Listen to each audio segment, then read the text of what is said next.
Bienvenidos, estimados estudiantes, al módulo 7 del curso Introducción a la Medicina de la Escuela de Medicina de la Universidad Señor de Zipaquirá. Bien, vamos a dar inicio a esta sesión que se constituye como la administración de medicamentos dentro de los primeros auxilios que corresponden a la competencia de este presente curso. Bien, vamos a dar inicio entonces a esta breve presentación.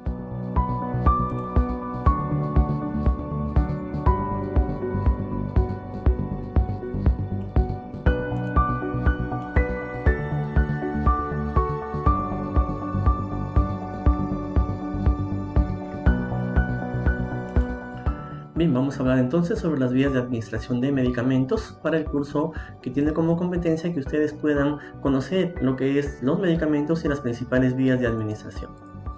Bien, veamos entonces en qué se constituye, ¿no?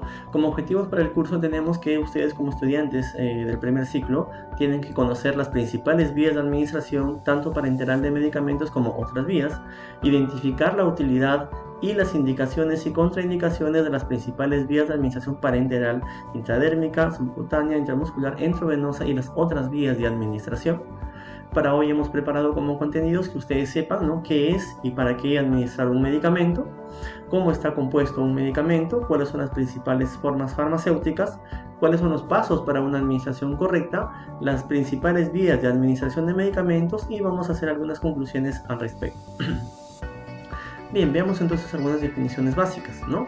¿Qué es un medicamento? Bueno, un medicamento, como su nombre lo indica, es una sustancia química o un fármaco que lo utilizamos en la medicina administrándolo de manera interior o exterior a un organismo y sirve para prevenir, curar o aliviar enfermedades o para corregir secuelas de la misma, ¿no? Estos medicamentos tienen diferentes vías de administración y están relacionados a las sustancias químicas o fármacos que se utilizan, ¿no?, tanto en la prevención como también en la vía diagnóstica de las enfermedades, ¿no?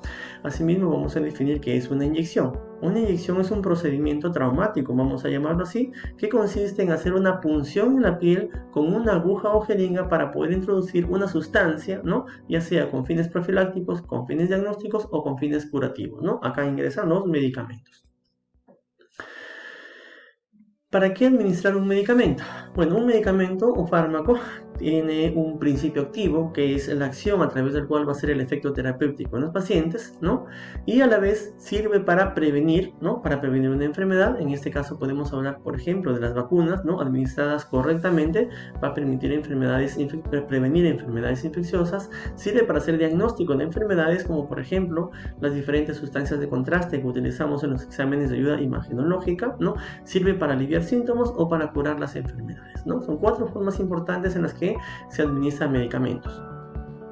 ¿Cómo está compuesto un medicamento? Un medicamento tiene 2 elementos importantes, ¿no?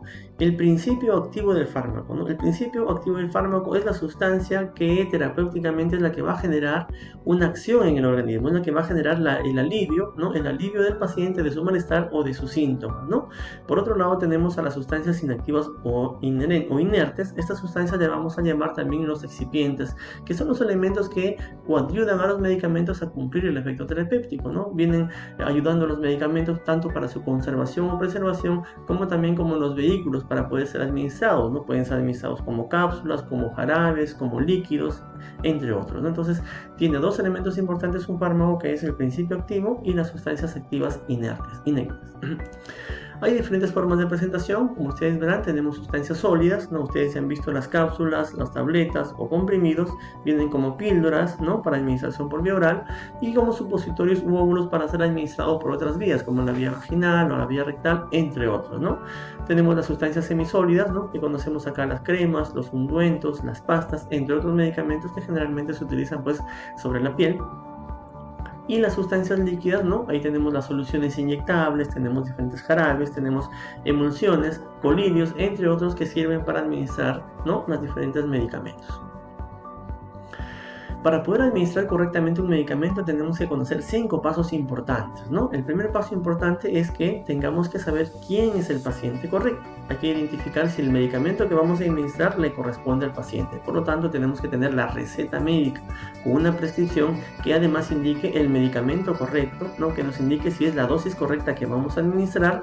Además, hay que verificar si es la hora en la que debemos administrar el medicamento, verificar si la vía que vamos a administrar es la correcta. De esa forma vamos vamos a garantizar pues que el fármaco sea administrado correctamente y no generar ningún tipo de reacción adversa o algún efecto terapéutico negativo en el paciente. Entonces son 5 pasos que tienen que tomar en cuenta, ¿no?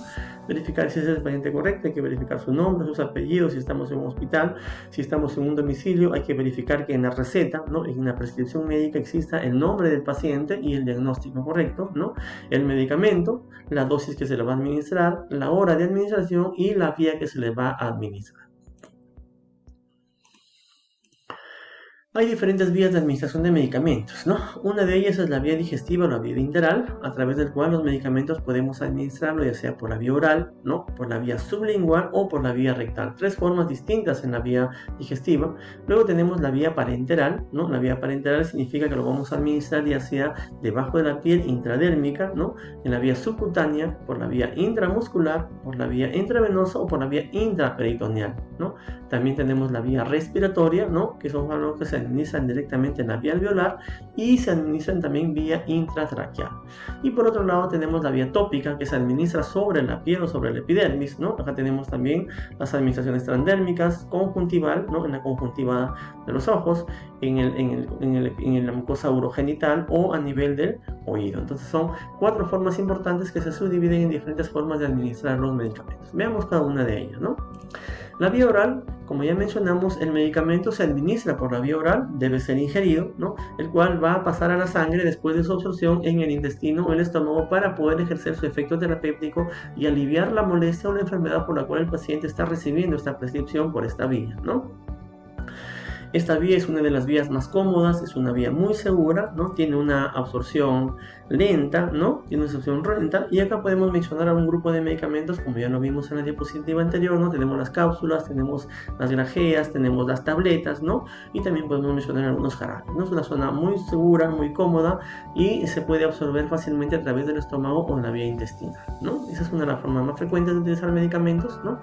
Luego tenemos la vía sublingual, ¿no? La vía sublingual en la cual el medicamento lo vamos a colocar, como vemos en esta imagen, en la vía sublingual, directamente en la vía sublingual, porque es una zona que tiene una vascularización muy rica, ¿no? Y esta vía va a evitar el efecto del primer paso hepático, por lo tanto va a tener una acción rápida e inmediata, ¿no? Hay algunos fármacos, por ejemplo, para aliviar el dolor rápidamente, ¿no? Para evitar la vía intramuscular o intravenosa, se utiliza la vía sublingual, ¿no? Por ejemplo, hay un medicamento que es el ketorolaco, que se utiliza para aliviar el dolor rápidamente mediante la vía sublingual, ¿no? De igual manera hay otros medicamentos hipertensivos, como por ejemplo el captopril, el cual también podemos utilizarlo de manera sublingual, efectúa el primer paso hepático y por lo tanto tiene un efecto terapéutico rápido en poder controlar la presión arterial, ¿no? Hay muchos ejemplos que podamos citar, ¿no?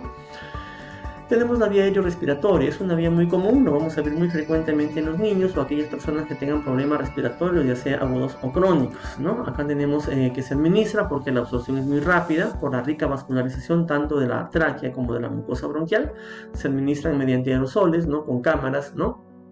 O mascarillas, o también se puede utilizar mediante aerosoles como colocamos pues acá los inhaladores, ¿no? Hay diferentes formas también de presentación. Luego tenemos la vía nasal, ¿no? Aquí básicamente el paciente tiene que colocarse en hiperextensión, ¿no? La cabeza hay que colocarlo en hiperextensión y se introduce el líquido en cuentagotas dentro de la mucosa nasal, como vamos a ver en esta forma, ¿no? Se coloca directamente en la mucosa nasal y se garantiza pues que antes de administrar este tipo de medicamentos tenemos que calentar el frasco a una temperatura corporal, de tal manera que garantice un buen efecto terapéutico, ¿no? Utilizamos diferentes gotas nasales, diferentes sprays o diferentes medicamentos que permitan aliviar algún tipo de molestias de la vía respiratoria superior. La vía oftálmica, ¿no? Cuando tenemos lesiones de la conjuntiva o lesiones oculares generales, usualmente se utilizan pomadas o colirios para las afecciones oculares más comunes, ¿no?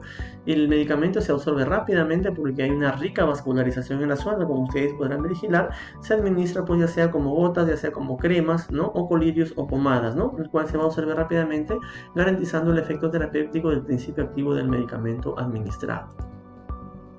Tenemos también la vía óptica, en la cual el medicamento se tiene que introducir directamente en el conducto auditivo, ¿no? El paciente debe estar en una posición sentado y recostado del lado no afectado, como vamos a ver acá en la imagen, ¿no? El paciente está de costado, ¿no? Y aquí se va a colocar directamente en el conducto auditivo las gotas ópticas. Principalmente lo utilizamos pues en las infecciones del conducto auditivo externo, o también se puede utilizar cuando existen taponamientos de cerumen y se debe reblandecer la cera del canal auditivo, ¿no? Hay diferentes mecanismos para poder utilizar esta vía para administrar medicamentos, ¿no? La vía tópica, como mencionamos, generalmente se utiliza de manera transdérmica o sobre la piel, ¿no? Se aplica generalmente con un lavado previo de las manos, es decir, la persona que va a administrar el medicamento tópico debe realizarse obligatoriamente el lavado de manos, o en su defecto utilizar guantes, ¿no? Se puede utilizar como lociones, como cremas, como pomadas o como geles, ¿no? Se absorben directamente y pasan a la torrente sanguínea. Acá tenemos, por ejemplo, una paciente que ha tenido una quemadura, al parecer es una quemadura entre primer y segundo grado. Se está aplicando un ungüento o una crema para poder generar una regeneración del tejido. De igual forma estamos viendo en este ejemplo la aplicación de una crema en la cual la persona que aplica el medicamento tópico está utilizando guantes, por ejemplo, para poder untar adecuadamente la crema por vía tópica. La vía rectal es otra de las vías que también lo utilizamos para poder administrar medicamentos, ¿no? Bueno, en mi experiencia, por ejemplo, cuando trabajo en el hospital, cuando tenemos pacientes con convulsiones, ¿no? Y son generalmente niños, poder canalizar una vía endovenosa es un poco más, te lleva un poco más de tiempo si no estamos muy bien entrenados. Pues en ese efecto se puede utilizar directamente la vía intrarrectal, de tal forma que el efecto terapéutico se garantiza de manera inmediata, ¿no? Se utiliza como vía alternativa cuando el paciente no puede tomar la medicación por vía oral a consecuencia de vómitos o también por su corta edad, ¿no? También podemos utilizar medicamentos antitérmicos, ¿no? Por ejemplo, en niños a los cuales tienen fiebre elevada, ¿no? Y no toleran la vía oral, también podemos utilizar, aparte de la vía intramuscular o la vía endovenosa, podemos utilizar la vía intrarrectal para administrar medicamentos antitérmicos, ¿no? La vía vaginal se utiliza muy frecuentemente en las mujeres que tienen infecciones vaginales, sobre todo, ¿no? Acá vamos a utilizar introduciendo un mecanismo, ¿no? En lo que se aplican las clemas o jaleas o los óvulos directamente en el canal vaginal hasta el fondo del saco de Douglas, ¿no? Como ya mencioné, se utiliza en enfermedades o infecciones de tipo vaginal, ¿no? La posición correcta, ¿no? Es flexionando levemente las piernas con separación de las rodillas, donde la mujer con las manos previamente lavadas se introduce directamente en el canal vaginal hasta el fondo del saco de Douglas y se puede administrar la crema, o en su defecto se introduce, como vemos en este ejemplo, el óvulo, ¿no? Se introduce con el dedo índice o el dedo medio hasta el fondo del saco de Douglas para que pueda tener el efecto terapéutico que se necesita. La vía transdérmica, aquí se garantiza la absorción del medicamento a través de la piel mediante la aplicación de parches. Lo utilizamos generalmente para aliviar el dolor, ¿no? Y son medicamentos que consiguen muy rápidamente el efecto que se busca en el paciente, ¿no?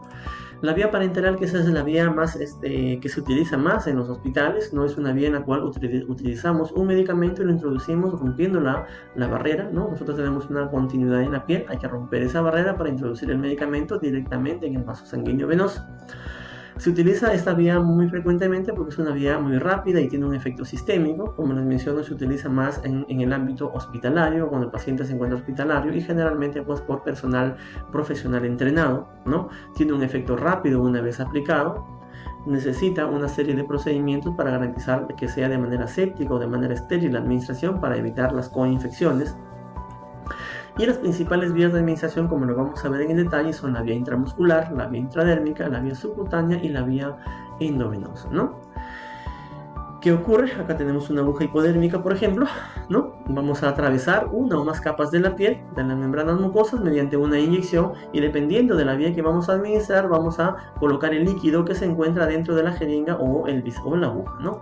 Veamos entonces acá rápidamente cuál es el equipo mínimo que necesitamos para hacer una administración parenteral.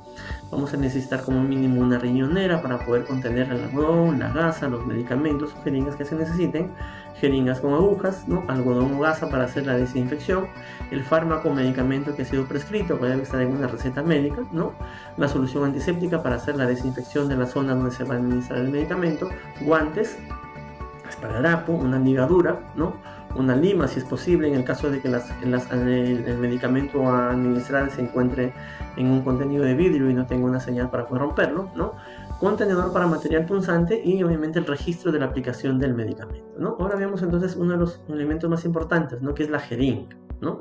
La jeringa y la aguja hipodérmica. Como verán acá, la jeringa tiene tres partes, ¿no? Tiene un cilindro, ¿no? Que es donde se va a contener el líquido que vamos a administrar del fármaco. Tiene el émbolo con el cual vamos a hacer presión ¿no? Hacer presión en el líquido para introducir a través de la aguja hipodérmica el líquido dentro del organismo, ¿no? Y tenemos la punta, que es el espacio donde se va a enroscar la aguja, que también tiene tres partes, ¿no? Tiene un cono, tiene un asta y tiene un bisel que va a garantizar la forma correcta de administrar el medicamento. Entonces tenemos una jeringa que tiene tres partes, tiene un cilindro que contiene el medicamento, tiene una punta para enroscarlo con la aguja y tiene un émbolo para hacer presión y administrar el medicamento. Y la aguja tiene un cono, tiene un asta y tiene un bisel, ¿no? Como ustedes verán, en el cilindro tiene una milimetración, tiene una cinta métrica, ¿no? Que establece la cantidad de líquido que vamos a administrar, que va desde 0 hasta 5 o 10 o 20 centímetros, dependiendo de la cantidad de líquido o volumen que vamos a administrar. Acá podemos medir la dosis que vamos a administrar, que debe estar en la prescripción médica, en la receta. La aguja hipodérmica, la cual debe mantenerse estéril permanentemente para poder garantizar que no existan coinfecciones en el momento de introducirlo en el organismo. Y tenemos el émbolo, ¿no? Esta parte es importante no tocar, ¿no? Generalmente se debe tocar la parte posterior del émbolo en el momento que se hace la presión para inyectar el medicamento en el organismo, ¿no? Acá vamos a mostrar también los diferentes tipos de agujas que se utilizan para poder administrar los medicamentos, ¿no? Como verán, menciona una letra G en todas. La G es una medida inglesa, ¿no? No es una medida métrica que se utilizaba antiguamente para poder determinar el tamaño de las agujas, pero si luego lo convertimos a la escala métrica, vamos a hablar en pulgadas, ¿no? Por ejemplo, 27G está hablando de media pulgada, 25G de 5 octavos de pulgada y la 21G que habla de 11 media de pulgada, ¿no? El tipo de hipodérmico que se utilice depende de la vía parenteral a administrar. Por ejemplo, tenemos la 27G o media pulgada, la que se utiliza generalmente de manera subcutánea, ¿no? Para administrar medicamentos o para hacer reacciones, para hacer pruebas de reacciones alérgicas, ¿no? La 21 y la 22 que se utilizan generalmente para ediciones de tipo intramuscular. Como ya mencioné, hay diferentes tipos de jeringas, ¿no? Las jeringas intradérmicas generalmente son las de 1 centímetro o 1 mililitro, tienen un calibre de 27G o 5 octavos. Las subcutáneas, ¿no? Que son jeringas también que pueden ser de 1 centímetro hasta 3 mililitros. Hay que siempre cambiar la aguja porque va a depender del tamaño o de la edad del paciente para poder administrarla, ¿no? La vía intramuscular, que son jeringas que van de 1, 3, 5, 10 o 20 o 50 centímetros o mililitros. Va a depender pues de la cantidad de volumen que vamos a administrar, ¿no? Hay medicamentos que tienen incluso 1 mililitro de administrar, como medicamentos que podemos administrar hasta 20 mililitros, ¿no? Un ejemplo clásico son los medicamentos que tienen UTA o leishmania, por ejemplo, que muy frecuentemente lo vemos en la sierra de acá de Lambayeque, en Cañares, Incahuasi, Salas, donde tenemos muchos pacientes con UTA y acá se administran diariamente un medicamento que se llama el estivogluconato de sodio, ¿no? Particularmente yo lo he utilizado, es un medicamento que se administra de manera intramuscular, es muy doloroso y se administra pues entre 15 a 20 mililitros por día, ¿no? Así que hay que tener técnicas adecuadas para poder introducir correctamente esa cantidad de líquido dentro de la región intramuscular del paciente, ¿no? Utilizamos generalmente la región glútea. Y la adicción intravenosa que utilizamos generalmente es jeringas entre 5 centímetros, 10 o 20 mililitros, dependiendo de la condición y de la cantidad de medicamento prescrito para administrar por esta vía, ¿no? Muy bien, vamos a señalar también entonces cómo vamos a cargar una jeringa o un medicamento inyectable a partir de una ampolla, ¿no? Entonces nosotros lo que tenemos que hacer primero, hay que verificar la ampolla hay que verificar que se encuentre pues intacta, que no tenga ningún tipo de quebradura o rajadura por ningún lado. Hay que verificar el nombre del medicamento a administrar en contraste con la receta o prescripción médica. Hay que ver el nombre, la dosis del medicamento. Hay que verificar la fecha de vencimiento para verificar que sea el medicamento que tenga el principio activo pues adecuado, ¿no? Mediante una lima o mediante una marca que tiene la ampolla se procede a quebrar la ampolla y dejarla disponible para posteriormente con la jeringa y la aguja conductada en la jeringa se tenga que succionar todo el líquido o el líquido necesario en la prescripción médica. No puede ser que se va a administrar, por ejemplo, dexametasona, que es un medicamento corticoide para un niño, entonces hay que ver que sea la dosis correcta. Puede ser que se le indique 1 mililitro o 2 mililitros, entonces se va a cargar solamente la dosis que se va a administrar en la jeringa, ¿no? Luego de haber cargado la jeringa, entonces, ¿no? Acá tenemos, se administra al paciente. Cuando tenemos otro tipo de presentación del medicamento para inyectable, vamos a ver acá, es un frasco, ¿no? Un frasco O vial, en la cual tenemos que introducir la aguja, ¿no? Como vemos acá hay una aguja rosada, es una aguja rosada que se utiliza para cargar el medicamento, ¿no? Es una aguja rosada que se introduce en el frasco, ¿no? Si el frasco es sólido, se introduce el agua destilada, ¿no? Previamente cargada, ¿no? Se diluye el frasco y posteriormente se vuelve a cargar el líquido diluido en la jeringa, ¿no? Para posteriormente proceder a administrar el medicamento, ¿no? Tenemos diferentes vías, como ya mencioné. La vía intradérmica, acá vamos a ver la piel, ¿no? La piel, y acá está la epidermis, ¿no? La vía intradérmica, como su nombre lo indica, solamente se va a administrar y se va a colocar la aguja en la zona intradérmica, ¿no? Es una aguja montada en la piel, se utiliza generalmente para pruebas alérgicas, la reacción de Mantoux, por ejemplo, el PPD es otra de las formas de utilizarlas. Se utiliza tanto en la cara interior y externa del brazo como en la cara interna del antebrazo. La región subcutánea, ¿no? En la cual vamos a pasar a profundizar más adentro, vamos a pasar tanto la epidermis y vamos a inyectar el medicamento dentro de la dermis, ¿no? Se utiliza un ángulo aproximado de 45 grados en el momento de introducir la aguja. Con el bisel, como ustedes verán, el bisel siempre es hacia arriba. Lo vamos a administrar en la cara externa del brazo y en la cara externa del muslo y la pared abdominal. Entonces podemos ponerlo en el brazo, en el muslo, en la pared abdominal, dependiendo del medicamento que se administre. Por ejemplo, en el abdomen, ¿qué tipo de medicamento vamos a administrar? Actualmente utilizamos para administrar medicamentos como la insulina, los pacientes que son insulinodependientes, por ejemplo, ¿no? Utilizamos la vía abdominal. La vía intramuscular, que es la vía más comúnmente utilizada, como verán acá tenemos la piel, acá tenemos la epidermis, acá tenemos la dermis y acá tenemos el músculo. Entonces, la forma de administrar es de manera perpendicular. De la manera perpendicular al organismo se introduce toda la aguja hasta llegar a la región muscular, obviamente garantizando que no se introduzca dentro de un vaso sanguíneo, ¿no? Se utiliza un ángulo de 90 grados y penetra totalmente hasta la región intramuscular, ¿no? Generalmente, como menciono, se utilizan 90 grados. Zonas más frecuentes de inyección en el cuadrante superior externo del glúteo o en la región anterolateral del muslo o también en el deltoides donde se administra, ¿no? El deltoides generalmente se utiliza en los niños para administrar vacunas, ¿no? Y la región glútea, que es la zona más común de administrar medicamentos tanto en adolescentes como en adultos. La región intravenosa es la administración de medicamentos por dentro de la piel, pero vamos a ubicar el vaso venoso, ¿no? Directamente en la vena, ¿no? Como ustedes verán acá, se administra en la vena del paciente y es una vía en la cual el medicamento va a tener rápidamente el efecto terapéutico deseado. Muy bien, acá vamos a tener un cuadro resumen, ¿no? De cuál es la posición correcta de colocar las jeringas en el momento de administrar. Acá vamos a ver las capas de la piel y el tejido celular subcutáneo y el músculo, ¿no? La epidermis, ¿no? Tenemos la dermis, tenemos el tejido celular subcutáneo que está lleno de tejido conectivo y tejido grasoso y finalmente el músculo, ¿no? ¿Qué tipo de vías utilizamos para llegar hasta el músculo? Ya mencionamos la vía intramuscular, ¿no es cierto? ¿Cómo se coloca la aguja? La aguja se coloca directamente perpendicular a la piel hasta llegar al músculo del paciente, ¿no? En un ángulo de 90 grados. La vía subcutánea se administra la aguja en un ángulo de 45 grados hasta llegar a la dermis, como ustedes verán en la dermis. La vía endovenosa vamos a inclinar la jeringa y la aguja en un ángulo de 25 grados hasta ubicar el vaso venoso sanguíneo en el cual vamos a administrar el medicamento, como ustedes están viendo acá, y la vía intradérmica, que se va a administrar, como ustedes ven, solamente en la vía epidérmica, ¿no? En la vía utilizamos un ángulo entre 10 a 15 grados para poder garantizar que el medicamento se deposite justamente en la epidermis. Sitio de punción lumbar, bueno, para la vía intramuscular, ¿dónde vamos a punzar? Bueno, vamos a utilizar generalmente la región glútea, ¿no? En la región dorsoglútea, que es en la cara lateral externa, o en la región ventroglútea. Son las zonas más frecuentes donde vamos a inyectar el medicamento. Se eligen estas vías porque básicamente tenemos que evitar el territorio del nervio ciático para evitar generarle lesión, ¿no?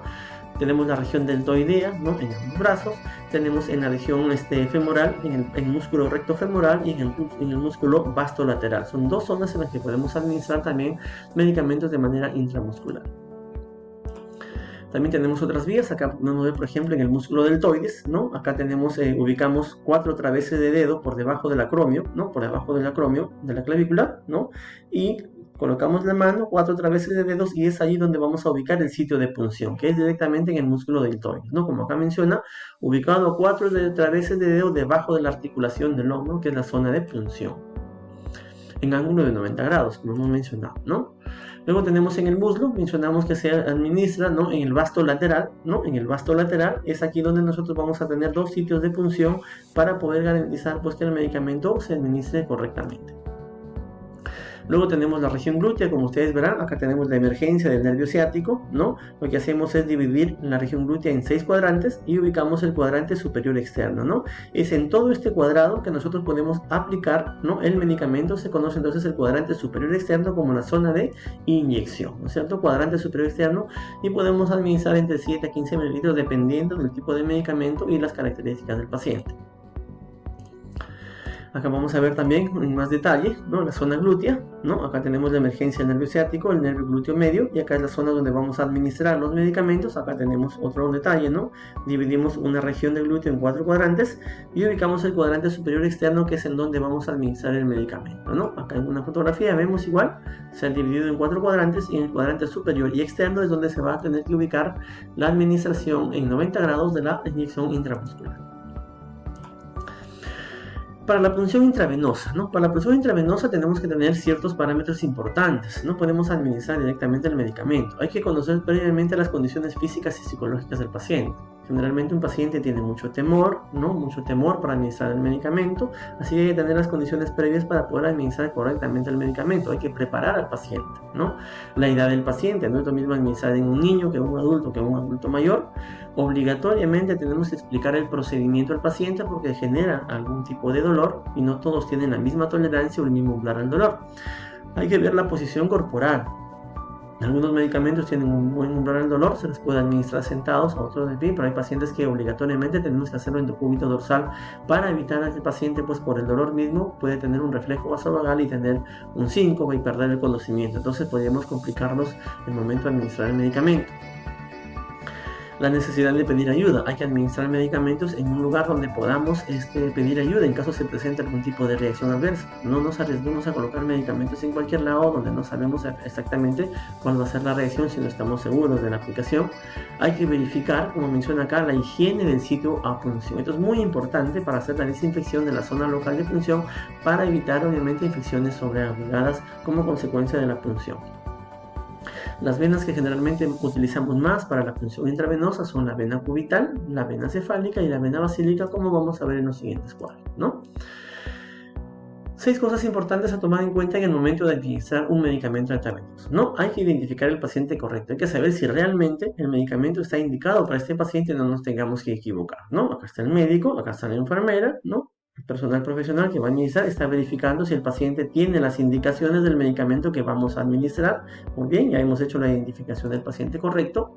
Vamos a ir al segundo paso. Hay que tener preparados los materiales a usar, ¿no? Es decir, ya tenemos que tener claro de las jeringas, la liga, las agujas hipodérmicas. Si vamos a colocar un suero, ¿no? Hay que tener digamos, la alita clorurada, hay que tener la sustancia, o en su defecto hay que tener también la riñonera, la aguja, el agucat, el esparadrapo, el algodón y la sustancia que va a servir para la asepsia, como es el alcohol yodado, por ejemplo. Entonces hay que tener todo el material preparado antes de poder prepararnos para inyectar al paciente, ¿no? El tercer punto es ligar y buscar la vena por palpación, ¿no? Para hacer este paso vamos a ligar al paciente, acá vamos a ubicar la vena, ¿no? Pero para este paso, para poder tocar al paciente, ¿qué debe ocurrir? El principio básico de bioseguridad.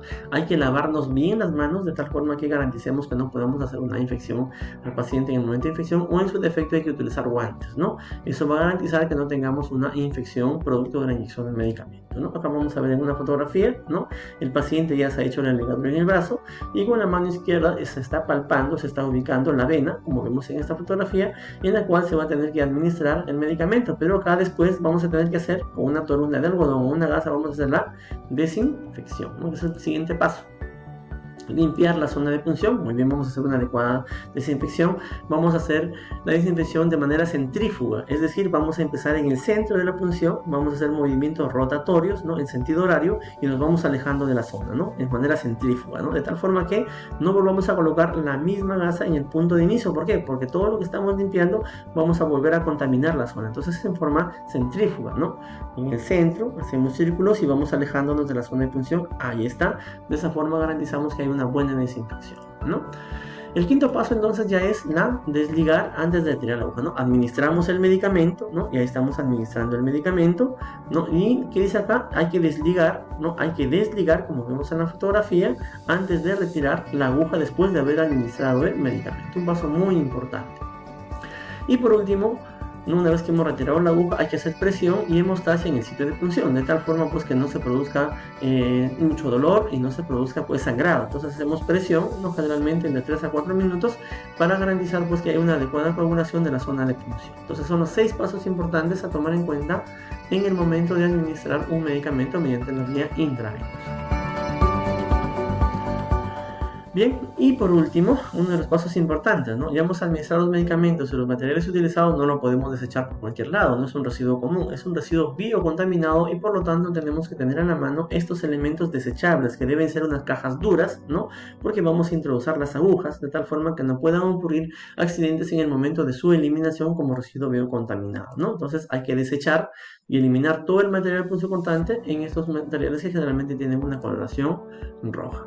Muy bien, y en resumen entonces vamos a ver que la vía parenteral tiene 4 formas de administración, como ya lo mencionamos, ¿no? La vía intramuscular, ¿no? Directamente se administra hasta la zona muscular en ángulo de 90 grados.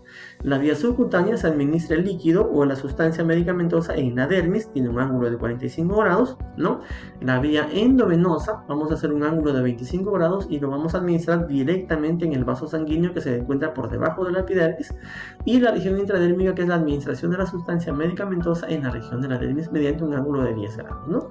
Acá vamos a mencionar algunos ejemplos. Por ejemplo, en la vía intramuscular utilizamos generalmente vacunas, analgésicos, antiinflamatorios, algunos antibióticos, y se aplican pues entre 10 a 15 mililitros, ¿no? Y para niños menores de 3 años se recomienda aplicar los medicamentos no en la región glútea, sino en la región lateral de la pierna, ¿no?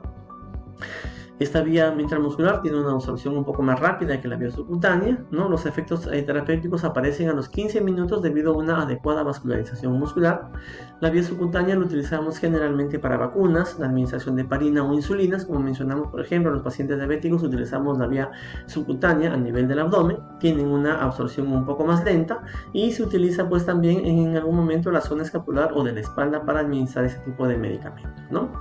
La vía intravenosa, que es para administrar medicamentos de manera muy urgente, porque al administrarlos directamente en el torrente sanguíneo se garantiza un efecto terapéutico inmediato, ¿no? Se canaliza utilizando una vía periférica o un catéter central, o en su defecto administrando directamente el medicamento mediante una jeringa con una aguja hipodérmica, ¿no? Y la región intradérmica para hacer pruebas cutáneas o vacunas, aquí lo utilizamos para administrar la vacuna BCG, por ejemplo, que es la vacuna contra la tuberculosis, ¿no? Y también para hacer el famoso test de Mantoux, ¿no? O el test de Chick, ¿no? Que son tipos de test para ver tipos de reacciones de inmunoreacción o alergia, ¿no? Muy bien, estimados estudiantes, creo que el tema es un poco general, ¿no? Importante que ustedes conozcan las principales vías de administración. En la práctica vamos a poder hacer las diferentes vías de administración para que ustedes puedan completar su entrenamiento, ¿no? Como conclusiones, podemos mencionar que ustedes como estudiantes ya conocen las vías principales de administración de los medicamentos necesarias en todo acto médico, ¿no? Y ustedes vemos que se están interesando frente a la aplicación de técnicas en la aplicación de inyectables, valga la redundancia. Muy bien, acá hemos colocado las diferentes referencias bibliográficas que ustedes pueden utilizarlos, se encuentran en sus sílabos académicos, pueden visitarlos para que ustedes puedan complementar los conocimientos que estamos brindando en esta sesión de aprendizaje.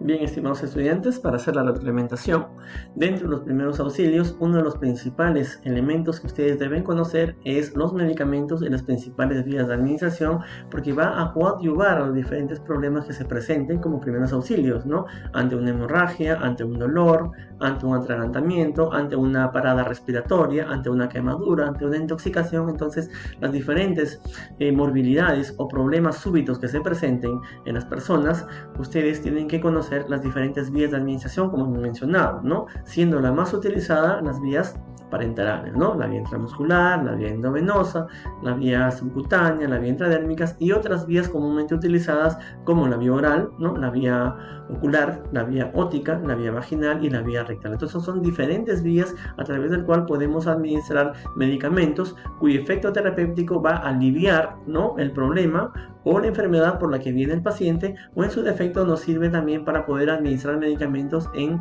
la coadyuvación, en el diagnóstico de algunas enfermedades. Conclusión, las vías de administración de medicamentos son elementos claves importantes que todo profesional de la medicina debe conocer, porque va a coadyuvar y va a ayudar a ustedes en su entrenamiento dentro de la práctica médica.